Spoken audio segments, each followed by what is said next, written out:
16 number অধ্যায়ত আমাৰ লিখা আছে কি দৈবাসুৰ বিভাগ যুগ। এই দৈবাসুৰ মানে ইয়াত দুটা বস্তু সোমাই আছে, দৈব আৰু অসুৰ। দৈব মানে দেৱতা আৰু আসুৰ মানে অসুৰ। এই দুটা পদ্ধতি সোমাই আছে তাত।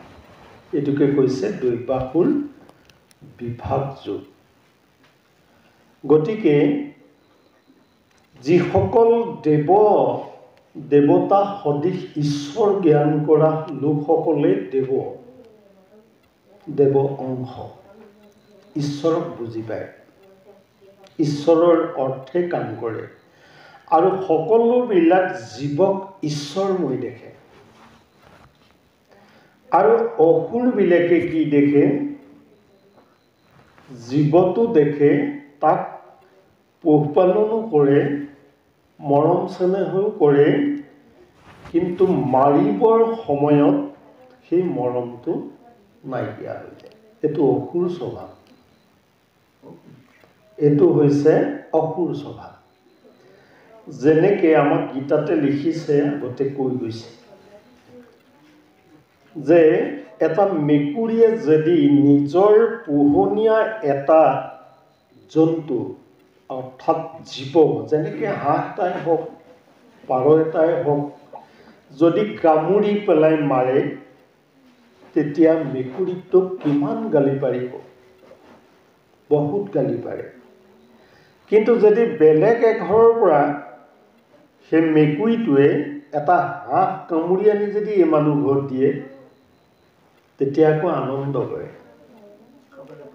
কৰে। মানে এইটো মই খাব লাগিব, ই আনি দিলে, গোটাই দিলে, বহুত ভাল। এই মন্দ বুদ্ধিটোকে কৈছে অসুৰৰ স্বভাৱ বুলি কৈছে। এইটো অসুৰ স্বভাৱ। আৰু আমাক দেৱতাৰ স্বভাৱ কোনটো কৈছে? যে এই বস্তুটো যে মাৰি আনিলে তাৰ সেইটোতো দুখ লাগিব লাগিছিল। অৰ্থাৎ এটা বস্তু কৈছে গীতাই, যেতিয়া আপুনি ভোগবাদী হ'ব, অৰ্থাৎ খাই ভাল পাব, যিকোনো বস্তু খাই ভাল পাব, নিজৰে হওক লোকৰে হওক, খাই যেতিয়া ভাল পায়, তেতিয়া কি বুলি কৈছে? আপোনাৰ পুণ্যটো নষ্ট হয়। যেতিয়া ভোগবাদী হয়, ভোগত পুণ্য নষ্ট হয় বুলি কৈছে, পাপবিলাক সঞ্চয় হয়। যেতিয়া ভোগবাদী হয়, কথাটো খুব স্পষ্টভাৱে জানি ল'ব, এইটোৱে ডাঙৰ কথা। যিসকল ব্যক্তি ভোগবাদী, অৰ্থাৎ খুব ধুনীয়াকৈ খাব বিচাৰে, থাকিব বিচাৰে, সা সম্পত্তি ল'ব বিচাৰে, কিন্তু ঈশ্বৰ ধ্যান তাত নাই। আৰু তেওঁলোকে কি থাকে? কেৱল ভোগ কৰিব লাগে, য'ত যিমান পাৰে মাটি বাৰী কিনিব লাগে, এনেকুৱা নিচিনা ভোগবাদী। মোৰ যশস্যা বাঢ়িব লাগে, মই ধনী মানুহ বুলি ভাবিব লাগে। এনেকুৱা ভোগবাদী ব্যক্তিসকলৰ কি থাকে বুলি কৈছে? পাপবিলাক সঞ্চয় হয় আৰু পুণ্যবিলাক ক্ষয় হয়। ৰজগুণী। এতিয়া ইয়াক কৈছে কি? যিসকল দেৱ অংশ, দেৱতাৰ নিচিনা, অৰ্থাৎ ঈশ্বৰক পূজা কৰে, সেইসকলৰ পাপবিলাক নষ্ট হয় আৰু পুণ্যবিলাক সঞ্চয় হয়। এইটোকে কৈছে দৈবাসুৰ বিভাগ যুগ বুলি কৈছে। আৰু আমি চমুকৈ কৈছোঁ অকণমান মাত্ৰ। আৰু ইয়াৰ পিছতে দিছে কি? যে শ্ৰদ্ধাত্ৰয় বিভাগ যুগ। শ্ৰদ্ধাত্ৰয় বিভাগ যুগ 17 নম্বৰ অধ্যায়। এতিয়া 3 প্ৰকাৰৰ ভকত আছে। 3 প্ৰকাৰৰ আছে ভকত। ত্ৰয় মানে 3। এতেকে সেই 3 প্ৰকাৰ কি বুলি কৈছে? এটা সত্যগুণী যিসকল ভকত বৈষ্ণৱ, এইসকল হৈছে সত্যগুণী। আৰু এওঁলোকে কাক শ্ৰদ্ধা কৰে, কাক ভক্তি কৰে, নিজৰ ভক্তসকলক কৰে আৰু ভগৱানৰ অংশ হৈ থাকে। এইসকলে এইখিনি মানুহকে চিনি পায়, যে ভকতক চিনি পায়, বৈষ্ণৱ ভকত বৈষ্ণৱক চিনি পায়, বা এনেকুৱা সৎসংগবিলাক চিনি পায়। এইসকলৰ শ্ৰদ্ধাটো কেৱল এইবিলাকত থাকে, বেলেগত নাথাকে। যিমান দেৰি হওক, যিমান যি হওক, শ্ৰদ্ধা কেতিয়াও হেৰাই নাযায়, ভগৱানৰ কৰ্ম কৰি থাকে। এইটো ভগৱানৰ কৰ্ম কৰা দেৱংশৰ যিবিলাক ব্যক্তি, সেইবিলাকেই হৈছে ভকত বৈষ্ণৱ। আৰু এইটো ভকতে কি কৰে, যদি আপুনি কোনোবা এখন গাঁৱত যায়, তাত এনেকুৱা লাগিব আপোনাৰ যে মই ৰাতিটো ক'ত কটাম, মোক এনেকুৱা এজন ভকতীয়া লোকৰ ঘৰত যাতে প্ৰভু তুমি ৰাখিবা। আৰু এনেকুৱা ভাবে যে ভকতৰ লগত থাকিলে কি পাম, অকণমান সৎসং পাম, সৎ কথা শুনিবলৈ পাম, ঈশ্বৰৰ কথা শুনিবলৈ পাম। সেই কথাটো ভাবে। এইটো হৈছে সত্ৰগুণী লোকৰ কৰ্ম। এইটো শ্ৰদ্ধাটো তাত থাকে, ভকতৰ লগত থাকে, সৎসংগৰ লগত থাকে। আৰু দ্বিতীয়টো হৈছে ৰজোগুণী। ৰজোগুণও ভকত আছে, তাতো শ্ৰদ্ধা ভক্তি আছে, নাইকিয়া নহয়। কিন্তু শ্ৰদ্ধা ভক্তি মানে কি হয়, যিটো যি কামৰ মানুহ তাতহে ৰতি থাকিব। এতিয়া সেই মানুহজন যদি সেই একেখন বা এখন গাঁৱলৈ যায়, তেতিয়া কি থাকিব, তেওঁ যে মই কাৰ ঘৰত সুন্দৰকৈ শুবলৈ পাম, সুন্দৰকৈ খাবলৈ পাম, মাছে মঙহে খাবলৈ পাম, বা কাৰ ঘৰত সকলোবিলাক জুতি লগাই মই থাকিবলৈ পাম, খাবলৈ পাম, শুবলৈ পাম, চলাবলৈ পাম, ফুৰিবলৈ পাম। এইটো হৈছে, আৰু নিজৰ যি মৰ্যাদাখিনি, সেইখিনি যাতে মানুহৰ মাজত অকণমান উদঙাই দিব পাৰি, যে মই এনেকুৱা হ'ব, মই তেনেকুৱা হ'ব। এই কথাবিলাক, এইটোকে কৈছে, তেওঁ যদি সেই জেগাত যায়, তেতিয়া বিচাৰি ফুৰিব কি, যে কোন ঘৰ মানুহত থাকিলে মোৰ সকলোবিলাক সুবিধা আহিব, খোৱা বোৱা পৰা বুলি, খোৱা মেলা পৰা বুলি, মোৰ নিজৰ যিখিনি কথা, বহুতেতো কৈ ফুৰে, বহুতে ৰতি ফুৰে যে মই আকৌ এনেকুৱা, মোৰ ইমান আকৌ সা সম্পত্তি, এইবিলাকহে পাতে ৰজোগুণী ব্যক্তিয়ে। বা মই আগতে এনেকুৱা সভাপতি আছিলোঁ, মই এনেকুৱা ছেক্ৰেটৰী আছিলোঁ, মই এনেকুৱা কাউন্সিলাৰ আছিলোঁ, এইবিলাক কথা গায়। কিন্তু তাত ভগৱানৰ সান্নিধ্য নাই, সেইবিলাকত নাই। এইটো হৈছে ৰজোগুণী ব্যক্তিৰ শ্ৰদ্ধা। আৰু সেইজন ব্যক্তিয়ে আকৌ সেইখিনিয়ে ভাল লাগে। তেওঁ এইটো চাই আকৌ যে ধনী মানুহ ঘৰে কেৱল এইবিলাকহে ভাল পাব, এইবিলাক শুনি বহুত ভাল পাব, যে তেওঁ ক'ব, আকৌ তেওঁ নিজৰ বংশটোৰ কথা ক'ব, মোৰ বংশটোত কিমান চাকৰি, কিমান কি আছে, কিমান বস্তু আছে, কিমান সা সম্পত্তি আছে, এইবিলাক গাই থাকে, নাগায়নে বাৰু? কিমানে ভাল চাকৰি কৰিছে, নিজৰ বংশটোত কিমান চাকৰি আছে, কিমান পুলিচ আছে, কিমান কি আছে, এইবিলাক গাই থাকে। এইটো হৈছে ৰজোগুণী স্বভাৱৰ ব্যক্তি, এইটো ৰজাঘৰীয়া বুলি কয়। অৰ্থাৎ যিটো আমাৰ ৰাজসিক কৰ্ম, এইবিলাকত ৰজোগুণীটো চলে। আৰু শেষৰটো হৈছে কি, তমোগুণী। সেইটো চবেই জানেই, তমোগুণী কি। প্ৰভুসকল এটা কথা ইয়াতে লুকাই আছে। আমি সকলোৱে জানো যে আগৰ দিনত আমাৰ মা দেউতাসকলে কি কৰিছিলে, এই গৃহস্থী ঘৰখন প্ৰতিদিনে লেপা পোছা কৰিছিলে, মুচিছিলে। আৰু তাত যদি কিবা ঢাৰি পিয়া পাৰি থোৱা থাকে, সেইখিনিও থিয়কৈ থয়, পেলাই নথয়। আৰু পিছদিনা কি কৰে, সকলোবিলাক লেপা পোছাৰ পিছত এইবিলাক তিয়াই দিয়ে। এইটো কি নিয়ম আছিলে? অৰ্থাৎ আমি এতিয়া যদি সেইবিলাক কৰা দেখোঁ, এইবিলাক কি ভাল নিয়ম কৰিছে, এইবিলাক কৰি লাভ নাই, এনেকুৱা বুলি কওঁ। কিন্তু সেইটো বহুত ডাঙৰ কথা আছিলে। ৰাতি মানে অজ্ঞান, ৰাতি বোলা বস্তুটোৱেই অজ্ঞান। মানে কি, যদিহে আপুনি ওচৰতে আছে, আপুনি আপোনাৰ শত্ৰুক নেদেখে। ৰাতি মানে সেইটোকে আন্ধাৰ বুলি কৈছে। আন্ধাৰ মানে অজ্ঞান, মানুহজনৰ জ্ঞানহীন, নেদেখে। নেদেখা মানে কি ঈশ্বৰ বিমুখী, ঈশ্বৰক চিনি নাপায়, এইটোৱে অজ্ঞান। আৰু সেইজন ব্যক্তিয়ে কি কৰে, ৰাতি থৈ দিয়া যিকোনো দ্ৰব্য পিছদিনা খাই ভাল পায়। আমাৰ বহুতে এইখিনি কাম কৰে যে আগদিনা যদি আঞ্জাখন ভাল হয়, তৰকাৰীখন ধুনীয়া হয়, মাছ মাংস থাকে, এইখিনি পিছদিনাও থৈ দিয়ে। আৰু সেই বস্তুবিলাক যি ব্যক্তিয়ে পিছদিনালৈ খায়, সেই মানুহখিনি তমোগুণী স্বভাৱৰ হ'বই, ইয়াত কোনো সন্দেহ নাই।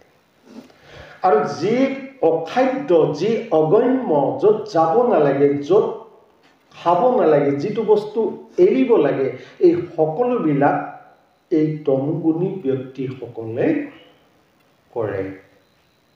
এইটোৱে হৈছে তমোগুণী ব্যক্তিৰ চৰিত্ৰ। আৰু তমোগুণী চৰিত্ৰৰ ব্যক্তি এজন যদি কোনোবা এখন দেশত যায়, তেওঁ কি বিচাৰিব? তেওঁ প্ৰথম বিচাৰিব ইয়াত ক'ৰবাত পানী খোৱা মানুহ পায় নেকি লগ। তেওঁৰ লগতহে থাকি ভাল পাব, কাৰণ সেইজনকহে শ্ৰদ্ধা কৰিব আৰু বেলেগে শ্ৰদ্ধা নকৰে। আৰু সিজন তাত থকাজনেও ভাবি থাকে যে আজি কোনোবা এজন পাই যোৱাহেঁতেন ভাল আছিলে, এইটো ভাবি থাকে। আৰু তেনেকুৱাতে যদি পাই যায়, তেতিয়া তাক কিমান ভাল পাব, কিমান মৰম কৰিব। যদি এজন ভকত পাই মৰম কৰিব জানো? সেইজনে কেতিয়াও নকৰে। আৰু যদি এজন ৰাজসী কৰ্ম মানুহ পায়, তেওঁকো মৰম নকৰে, তেওঁৰ লগতো শ্ৰদ্ধা নাই। সেইকাৰণে কৈছে শ্ৰদ্ধাত্ৰয়, তিনিবিধ শ্ৰদ্ধা আছে। আৰু প্ৰতিবিধ শ্ৰদ্ধা প্ৰত্যেকৰ বাবে বেলেগ বেলেগ। সেইটো তমোগুণী শ্ৰদ্ধাটো ৰজোগুণীত নিমিলে বা সত্যগুণীটো নিমিলে। আকৌ ৰজোগুণী শ্ৰদ্ধাটো তমোগুণীত নিমিলে, সত্যগুণীত নিমিলে। আকৌ সত্যগুণী শ্ৰদ্ধাটো ৰজ তম এটাটো নিমিলে। সংস্কাৰৰ মাজেদিহে কোনোবা এঘৰ ভাল মানুহত জন্ম হয়। কিন্তু শিৱলোকৰ পৰা অহাজন তমোগুণী বুলি নকয়, নকয় তমোগুণী। মানে কেলে, শিৱৰ দুটা ৰূপ আছে। শিৱ সাত্বিক বুলি কৈছে, মানে কেলে শিৱৰ দ্বিতীয় ৰূপটো হৈছে ৰুদ্ৰ। ৰুদ্ৰৰূপে ৰুদ্ৰৰূপে সংহাৰ কৰে। গতিকে সেই সংহাৰৰ ৰূপটোহে তমোগুণী।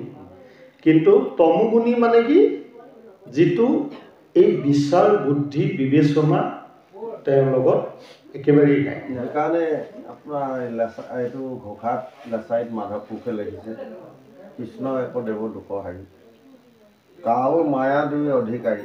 কাল আৰু মায়াৰ অধিকাৰী তেওঁ, নহয় জানো? মানে কাল মায়া ৰহিত, কাল মায়া দুই অধিকাৰী, কাল আৰু মায়াৰ ওপৰত অধিকাৰটো তেওঁহে আছে, কেৱল কৃষ্ণৰ আছে, বেলেগৰ নাই। সেই কালৰ ৰূপটোৱে আকৌ সংহাৰ কৰিবলৈ তেওঁ নহয়। এইটো এনেকুৱা হয়, কাল আৰু মায়া, কাল মানে সময়, এইটো আমি দুটা ভাগে ভাবিব লাগিব। কাল মানে সময়, এইটোকে আকৌ সৰ্প বুলি কৈছে।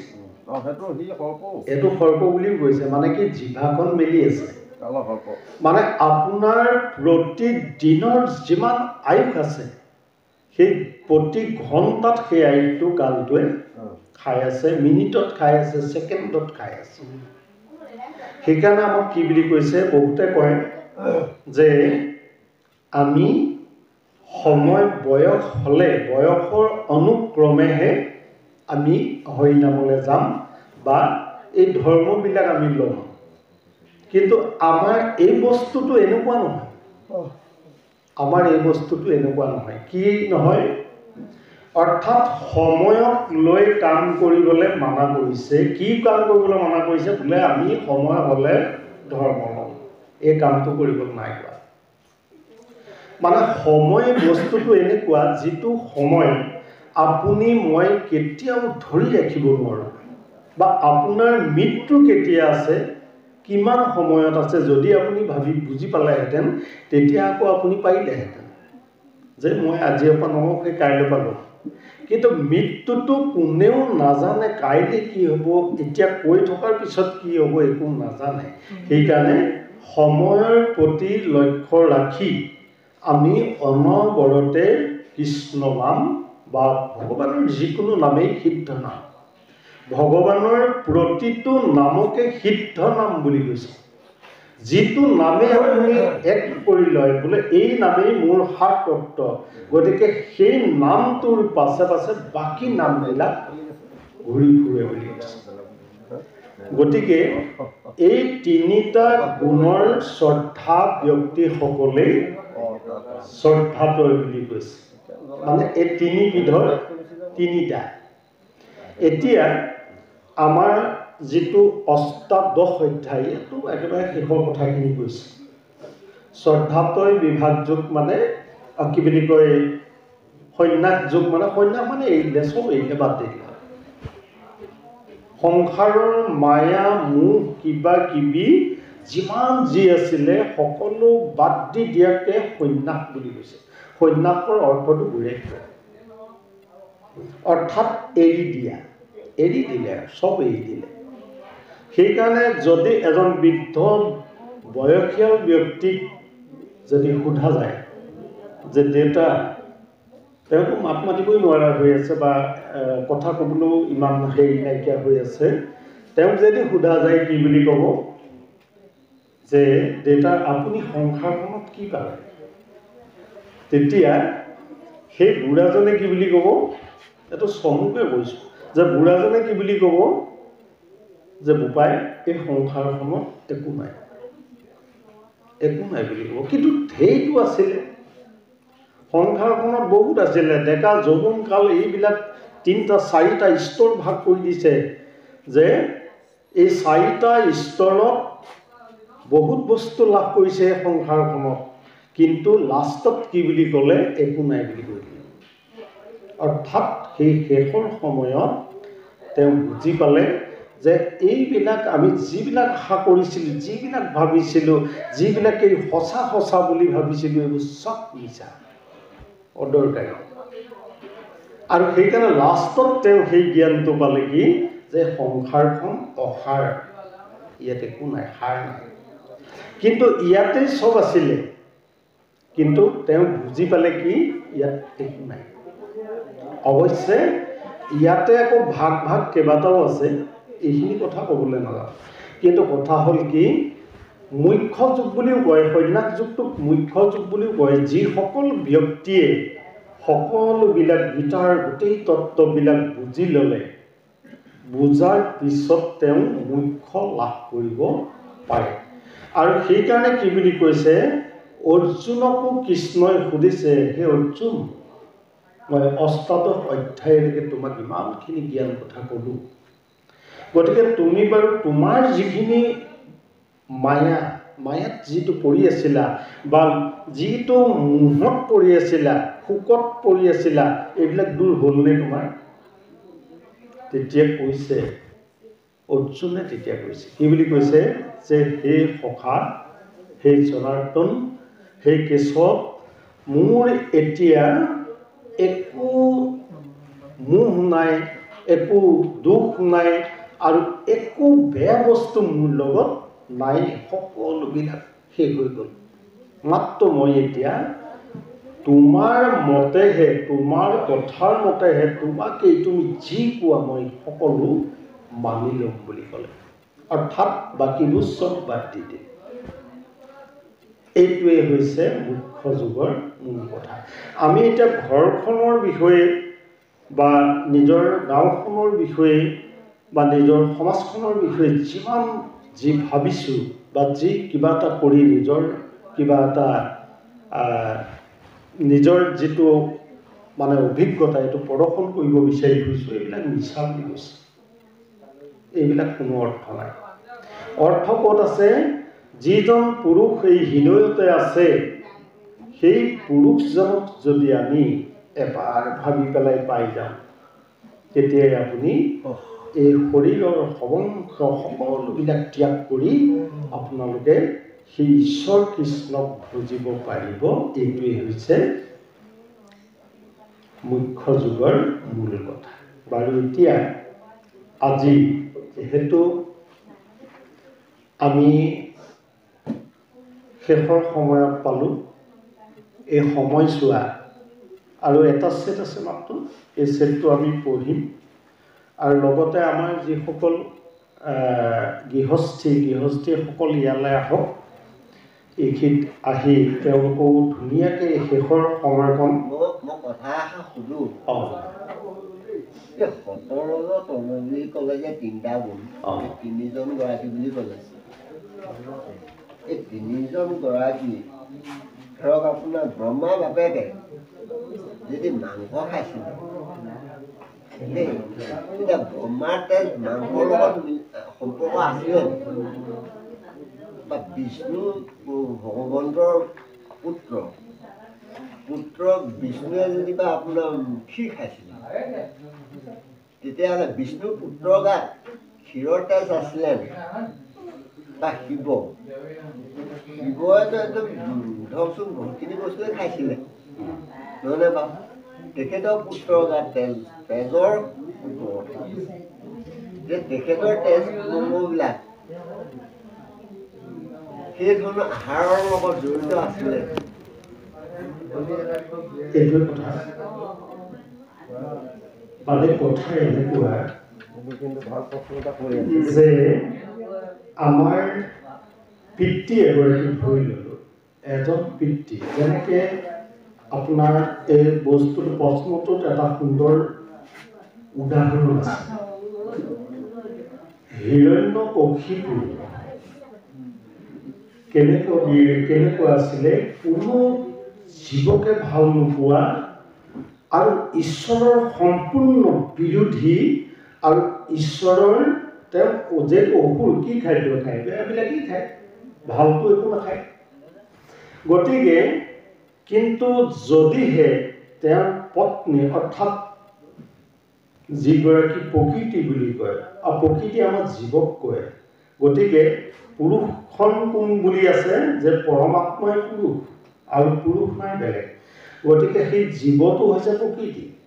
কিন্তু আমি আকৌ আমাৰ মাজত যদি ধৰি লওঁ যে জীৱটো পুৰুষ আৰু মনটো প্ৰকৃতি, এনেকৈও ধৰা হয়, নহয়নে বাৰু? কিন্তু জীৱটোৱে কৰা যিবিলাক পাপ, জীৱই কৰা পাপবিলাক প্ৰকৃতি গাত লাগে নাই?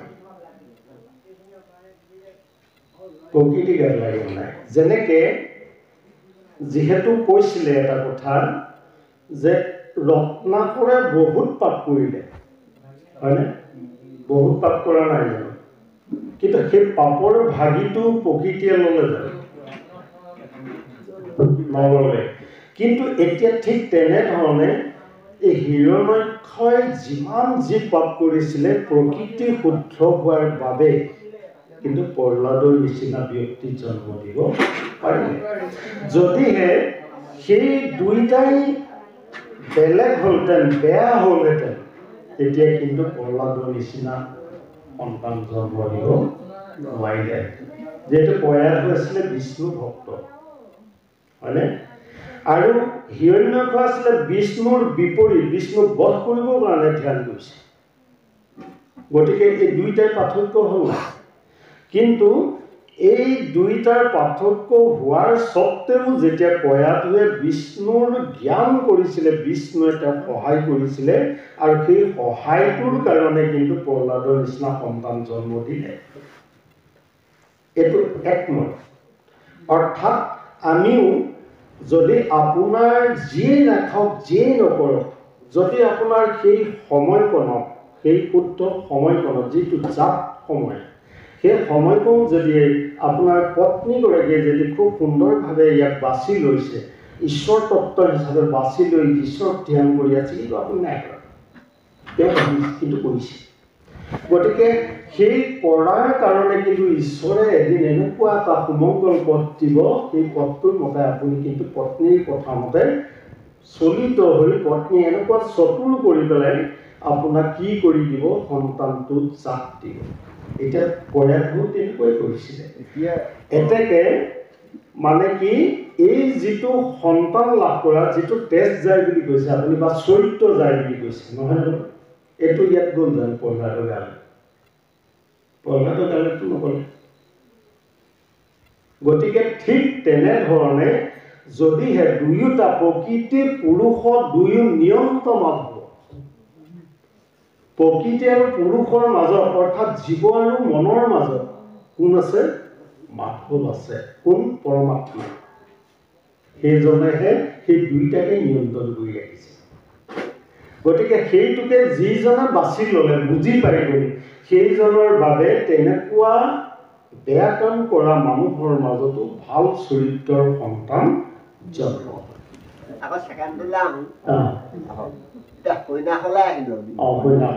সৈনাখৰ ধৰ্মটো যদি লোৱা আপোনালোকে চব খাই বৈ এদায়ে কৰি দিলোঁ, পাছত লৈ কি লাভ হ'ব? কি বুলি ক'লে? ধৰক এতিয়া সৈন্যাস অহাৰ লগে লগেতো চব আশা ভৰসা কিবা কিবি চব ত্যাগ। সেই ত্যাগ নোহোৱাৰ আগতে যে গোটেইখিনি খাই লৈ পেলাই সকল হৈ পৰিলোঁ। এনেকুৱা আছে, এই তিনি গুণৰ যিটো গুণ আছে, তিনি গুণৰ ভিতৰত কোনোবা এজন যিটো মানে একেবাৰে তমগুণীজনো বুঢ়া হৈছে, ৰজুগুণীজনো বুঢ়া হৈছে, বা সত্যগুণীজনো বুঢ়া হৈছে, কিন্তু তেওঁলোকক গুণৰ অনুক্ৰমেহে মৃত্যু হ'ব বুলি কৈছে। অৰ্থাৎ আমাক কৈছে কি বুলি, যে যি ব্যক্তিয়ে, কাৰণ আপুনি যদি তমুগুণী, আপোনাৰ তমুগুণীৰ ভিতৰত আপুনি কৰ্ম কৰি আছে, আৰু সেই কৰ্মটোৱে শেষত টানি লৈ যায়। কি কৰে যে মৃত্যুৰ সময়টোত আপোনাৰ শতগুণী ভাৱ ক'ৰ পৰা আহিব? কেতিয়াও নাহে।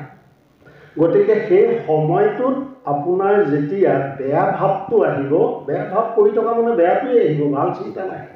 সেইজনে সময়ত কি খাওঁ বুলি ক'ব? মাংস জোল অকণ খাওঁ বুলি কৈ মৰিব। গতিকে সেইজনৰ দ্বিতীয় জন্মটো যেনেধৰণে বাঘসিংহ হ'ব, এইটো খাটাং।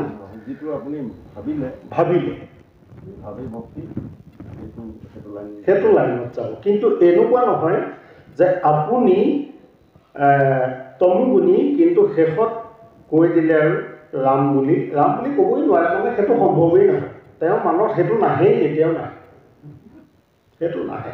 আৰু ৰজুগুণীজনো নাহে। কাৰ আহিব? যি সেইটো অভ্যাস কৰি আছে। 6 নম্বৰ এটা অভ্যাস বুলি এটা যোগ দিছে।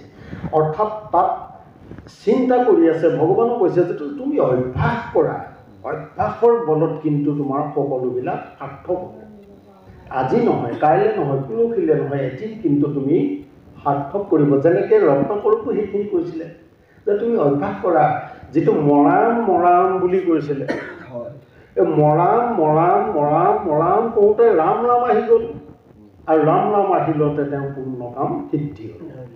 গতিকে ঠিক তেনেধৰণে যি সৎসং লাভ কৰিছে তাৰ কিছু বুলি কৈছে দেই।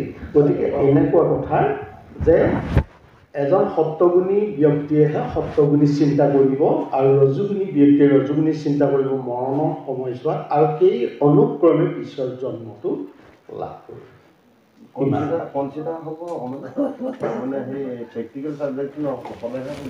সেইটোৱে আৰু ল'ব লাগিব, সৎসং ল'ব লাগিব।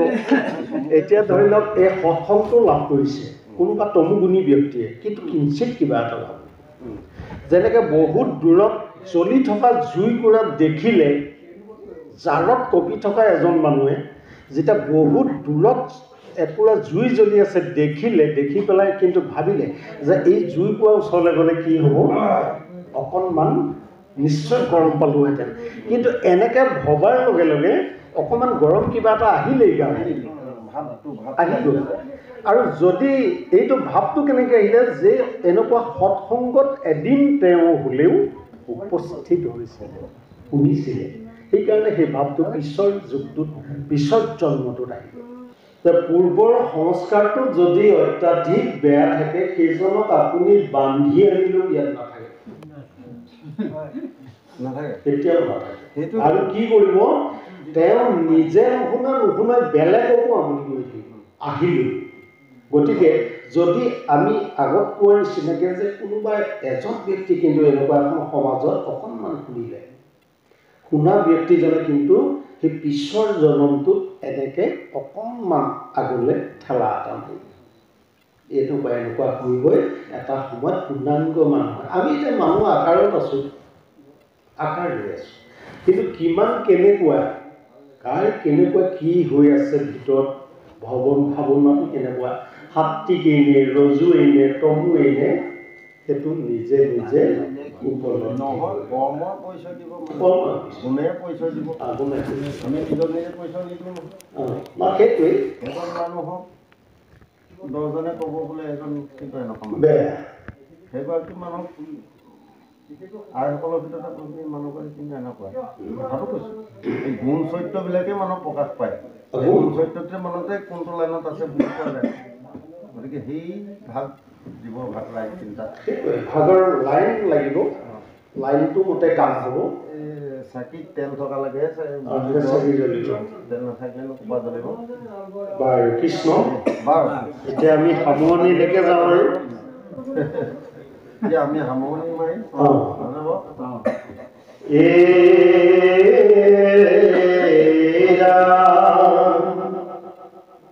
গীতা কখনয় যিটো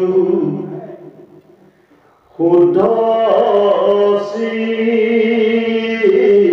চিত্ৰ হুই সুবৰ্ণ পাতৰ বস্ত্ৰ ভুজগ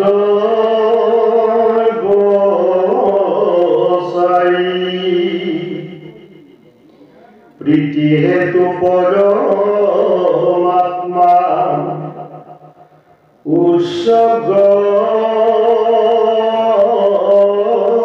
কৰিব যথা যোগ্য পুঁজি বাচ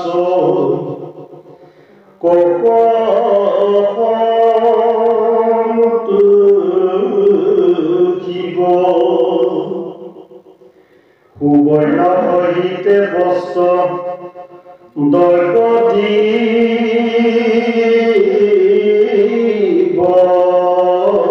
দান বাসু কৰ তুষ্টে প্ৰীতি হুৱে ভগৱান সুত নিগদতি শুনি কৰি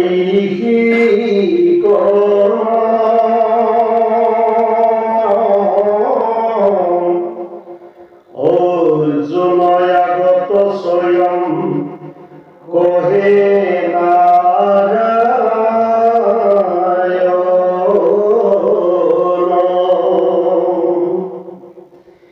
গীতা পাঠকে কৈতো পাঠ যে কৰিব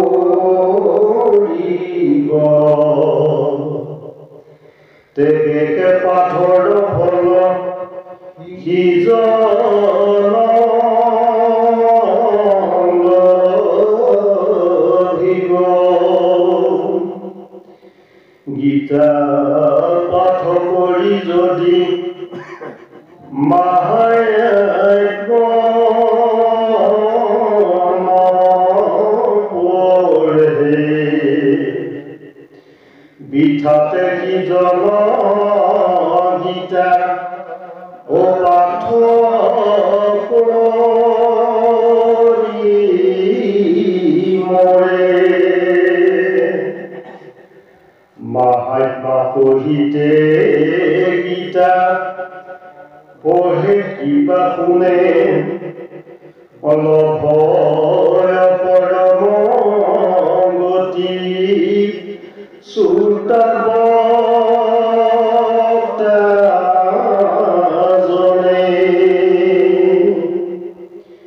পুণ্য ফলে সংসাৰত ৰয়ধিটো